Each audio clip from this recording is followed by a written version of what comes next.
Alors, bonjour à tous. Alors, aujourd'hui, je vais vous présenter la TDA, la Topological Data Analysis. Alors, la TDA est un domaine récent qui connaît un succès croissant depuis quelques années. À quoi sert la TDA?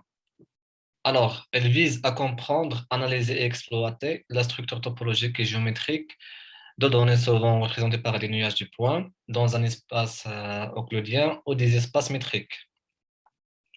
Alors, avec l'émergence de la théorie de la persistance,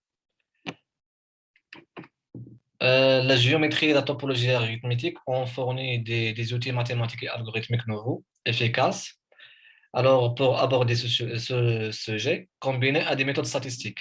Alors, ces outils ont récemment donné lieu à des applications et des résultats originaux dans le domaine de l'analyse des données et l'apprentissage statistique. Alors, les applications de la TDA. Alors, la TDA a été appliquée à des domaines très connus. Alors, elle a été appliquée dans la reconnaissance des formes et l'analyse des images qui ont permis de classifier des bactéries et des neurones, dans l'identification de certaines formes de cancer et aussi à la pandémie COVID-19, soit, que ce soit en cas de prédiction ou bien de clustering. Alors, la TDA, en fait, on va aujourd'hui présenter deux outils de TDA. Le premier, c'est l'homologie persistante. Alors, l'homologie persistante est un outil théorique puissant qui permet en pratique d'introduire une mesure de bruit sur les structures topologiques au sein des données complexes. Alors, cette mesure de bruit appelée persistance. Elle permet de visualiser, l'homologie persistante permet de visualiser et mesurer des structures topologiques à plusieurs échelles d'importance et d'extraire efficacement et avec précision les structures d'intérêt. Alors, tout d'abord, il faut définir c'est quoi un complexe simplicial. C'est tout simplement des sommets reliés par des simplexes. Alors, avec un epsilon de distance entre ces sommets. Alors, pour construire un complexe simplicial, en fait, on a deux complexes. On a le complexe de Check et le complexe de Rips. Alors, on va voir la différence entre eux. Alors, le complexe de Check, c'est tout simplement si la boule de points, l'intersection, ces intersections est vide, donc on crée un sommet. Pour le complexe de Vectores, il faut remplir ce triangle parce que l'intersection des boules de trois sommets est différente de zéro. Alors, voici aussi un exemple de complexe de Check. Alors si la boule d'un point et la boule d'un autre point, l'intersection est vide, donc on relie les deux points avec un simplex. Alors, tout d'abord, avant d'expliquer c'est quoi l'homologie persistante, il faut d'abord définir c'est quoi l'homologie. Alors, l'homologie d'un espace est une collection de groupes qui correspond aux caractéristiques topologiques de X. Alors, l'homologie permet de définir et de classer de façon rigoureuse les trous et les cavités entre les formes géométriques, comme montré dans l'exemple précédent. Alors, tout simplement, un groupe d'homologie. Alors, le premier groupe d'homologie correspond aux composants connexes. Si Et le tu deuxième, permets, si tu permets, Rachid, reviens à la courbe, voilà, à ça, oui, justement. Donc, là, nous avons, qu'est-ce qu'on fait en général? Nous avons un nuage de points, c'est ça? ouais, Nous avons un nuage de points et qu'est-ce qu'on fait? on relie Euh, les autour de points. chaque point, non, avant de créer le simplex, les simplexes, qu'est-ce qu'on fait avant de créer les complexes simpliciaux? Qu'est-ce qu'on fait? Chaque point, on crée autour une boule. Par exemple, si c'est des points, des images sur le plan, on va créer des disques. Et le rayon des disques, on va l'augmenter. D'accord. Et lorsque on atteint une taille, pour chaque taille des disques, imaginez que les disques, imaginez qu'ils sont de petite taille. Nous aurons un complexe simplicial donné. Si on augmente la taille au point de 10, les disques vont concrets. Parce qu'on est dans le plan, on parle de disques. Si on était dans les plans 3, si on a des volumes, on utilise des boules.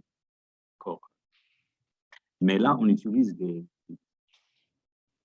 Et tu as dit quoi? C'est la différence entre les diacritiques, c'est le fait, voilà, ici. Ici, par exemple, le triangle, les sommets, on ne va pas les définir. Pourquoi? On ne va pas définir ce simplex. On ne va pas considérer qu'il est créé parce qu'il y a un vide ici. Entre les... Il y a un vide. Voilà, par là. Alors, j'ai dit que le groupe d'homologie correspond aux composants connexes. Et le second groupe correspond aux boucles et des cercles. Et le troisième, c'est correspond aux trous de dimension 3. Donc, alors, on va Comme, voir un réel. les trous, il y a, quand on parle de trous, il y a un trou dans un. Si on prend par exemple un papier, on le trouve, le perce. Ou alors on crée un trou dans un ballon, par exemple, rempli, dans une boule. Donc, il y a plusieurs types de trous. Et chaque type de trou appartient à un groupe particulier. Et nous, qu'est-ce qu'on souhaite avec la TDA? C'est de trouver les invariants. D'accord? Il y a des notions mathématiques. TDA, c'est Topological Data Analysis, c'est-à-dire on va utiliser la topologie, d'accord? Et puis, on va utiliser aussi des opérations sur les structures topologiques.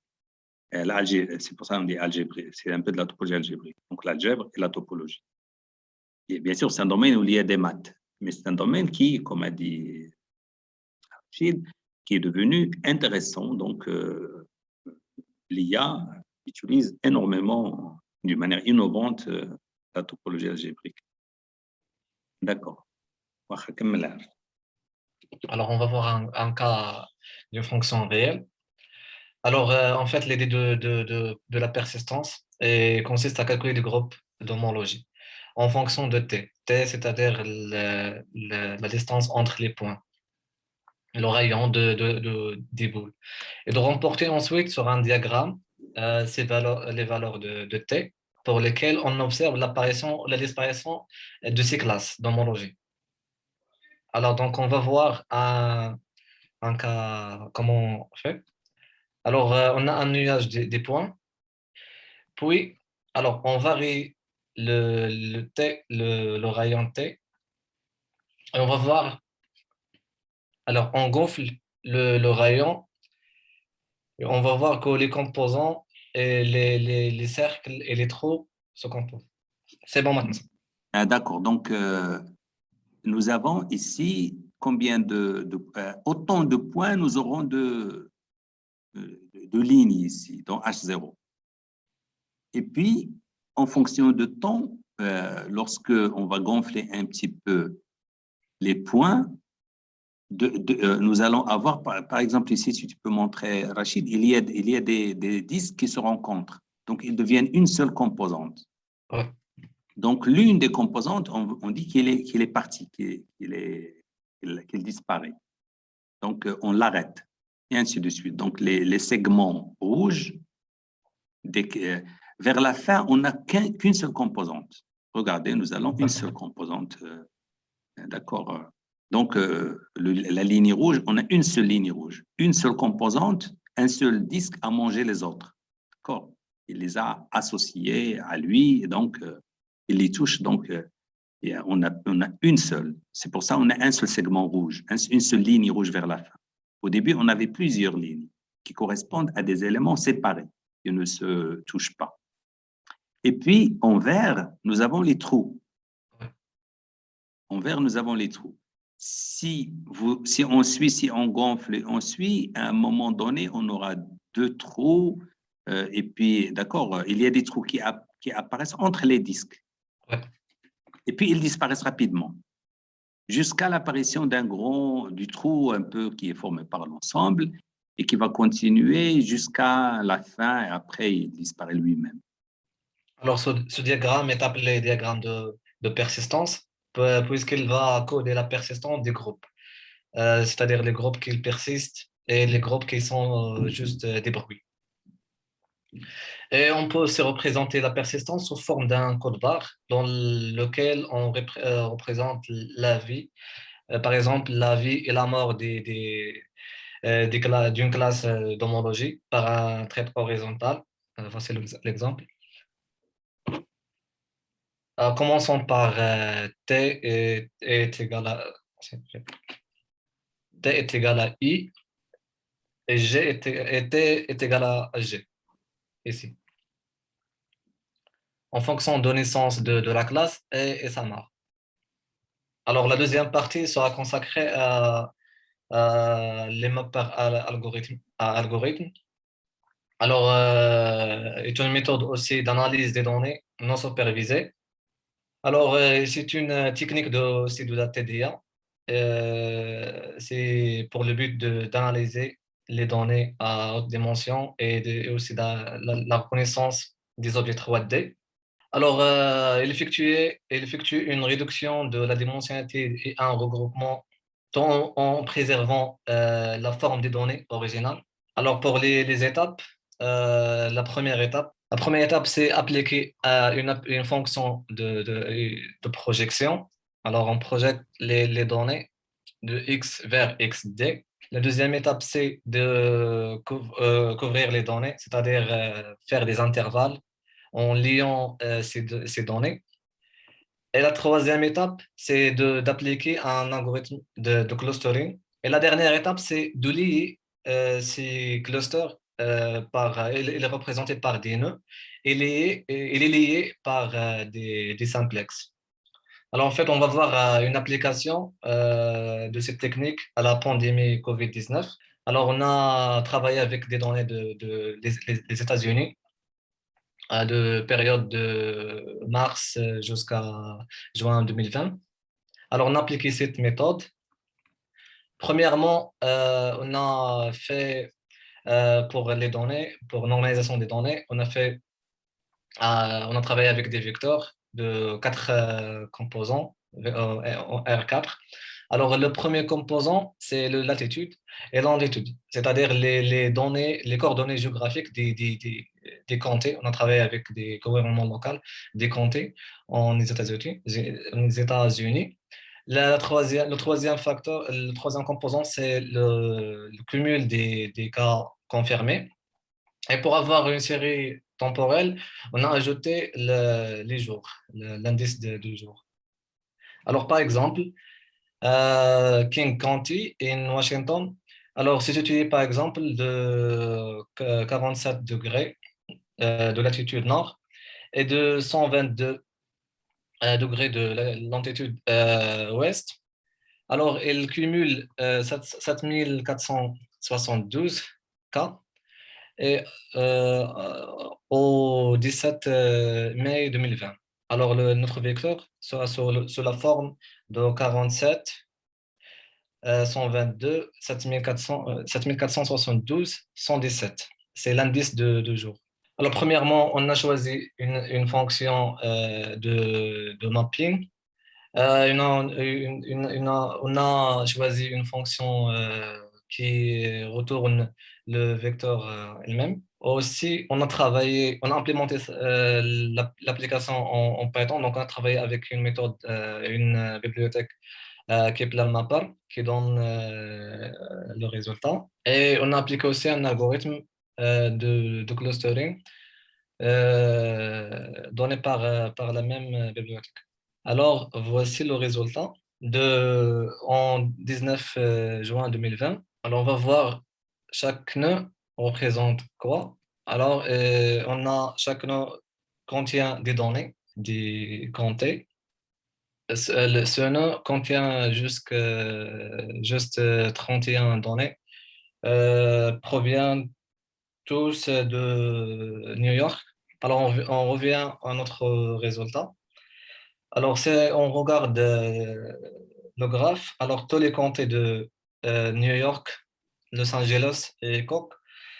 Alors, un nombre disproportionné de cas cumulés de Covid. Alors, elle augmente d'une manière significative l'étendue de données et donc on plus de poids dans le processus de normalisation. Alors, par conséquent, leur présence dans le nuage de points réduit l'importance, c'est-à-dire on ne voit pas les autres données numériques des autres points de données et le rend plus indiscernable dans le graphique mapping. Alors, on va séparer les données de Los Angeles, de New York et Cook en un autre graphe. Alors, un graphe pour Los Angeles, New York et Cook et l'autre pour les autres. En fait, ce graphe, si on élimine le facteur de temps, on aura juste ce résultat qui est une approximité géographique entre les villes. Mais on a aussi des signes, par exemple le signe, on a de tailles différentes et des couleurs différents. Alors, c'est en retour vers le premier graphe. Alors, on a ces branches représentent les données de New York. En fait, divisées en plusieurs segments, on a cela, celle-là et celle-là. Alors, ces données, ou bien ces dates, on a le 9 avril, le 13 avril, le 24 avril. Elle correspond, c'est, on regarde le bilan de 10 cas de communiqués en New York. Elle représente soit des pics ou bien des dates avant un pic. Et pour le 4 avril et le 31 mars, le 26 mars, des pics, on voit ce branche qui n'est pas rompu. Au contraire, il contribue à la croissance de la longueur de ce branche en ajoutant des nouveaux noms. Et on a cette date, le 26-3 et le 31-3 et le 4 avril correspond à des pics qui ont été déjà communiqués à New York. Alors, la troisième partie de cette présentation sera consacrée à présenter le code Python utilisé pour les deux méthodes. Alors, on va commencer par le persistance homologuée. Alors, pour les bibliothèques, on a la bibliothèque de Dionysus qui est pour objet de créer les simplex et les complexes de check et reps et tout ça. Aussi, on a Matplot qui est pour créer des graphiques et Pandas, bien sûr. Et le Networks pour créer des graphes et des réseaux. Alors, la première partie, c'est juste pour des variables. Par exemple, on a travaillé ici des groupes, le troisième groupe d'homologie, c'est-à-dire des trous en dimension 3. Alors, la deuxième partie, c'est juste pour la deuxième partie, c'est pour l'importation des données. On a travaillé avec les données de Californie. La troisième, c'est juste pour normaliser les données, pour les utiliser après. Alors, la quatrième, c'est on a créé un graphe. On a créé un graphe, puis on a mesuré la distance de ces matrices. Alors, dans cette partie-là, on a créé le complexe check. Alors, avec D, c'est la bibliothèque d'MSS. Alors, puis, on va créer un diagramme de persistance homologique dans cette partie et celle-là. Alors, pour de mapper algorithmique, alors on a défini une fonction. Alors, elle prend comme des inputs un algorithme de clustering et une fonction de filtration. Puis, alors, on a une méthode, une fonction pour filtrer les données. et pour appliquer le clustering et puis pour créer le graphe. Et une méthode pour faire des couleurs après la méthode de clustering. Alors, j'ai déjà exécuté ce code et j'ai déjà le résultat. Alors, on a travaillé par exemple sur les données qui représentent un animal. Alors, après la filtration, clustering, et finalement, on a le résultat, un mapper algorithmique. Alors, voici les données, et finalement, on a le résultat.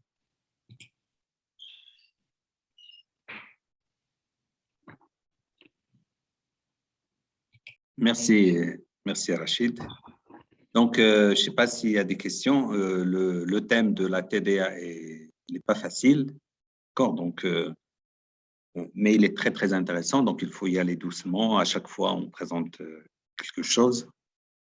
Donc, je ne sais pas s'il y a des questions. Mais il est très utilisé dans beaucoup de choses, d'accord? Un peu, il est aussi proche des graphes neural networks, puisque dans les deux cas, on cherche à lier des entités et à analyser les liaisons entre ces entités. C'est pour ça qu'il est utilisé dans le cas de la COVID, en analysant les liaisons entre les villes, mais ça a été fait aussi par d'autres chercheurs à l'aide des graph neural networks, donc les GNN.